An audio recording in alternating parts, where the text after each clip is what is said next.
Yan mga ka-deliver, gusto nyo bang kumita ng extra income? Kahit may trabaho kayo? Extra income nga eh. Kahit may trabaho. Ang kailangan lang ay cellphone. At saka baldi. Yun lang ang kailangan nyo para may sasahurin kayo.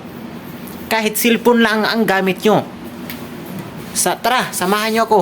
Papasok lang tayo dito kasi dito yan natin gagawin yung ating extra income. At sasahurin na gamit lang yung cellphone at saka baldi. So yun mga ka-deliver, iilaw ko lang yun itong CR. Yan. Papasok lang tayo dito. No? So, ito na yung extra income na sinasabi ko sa inyo. Or extra sahod. So yun mga ka-deliver, ito yung baldi na sinasabi ko. At ito yung gripo. I-open nyo lang to. Tapos, may sahod na kayo. Ganyan lang kabilis yung sahod nyo. Wow! Ano pang hinihintay nyo? Cellphone na at baldi lang. May sahod na kayo ito. In 15 minutes, mapupuno na ito. It's possible.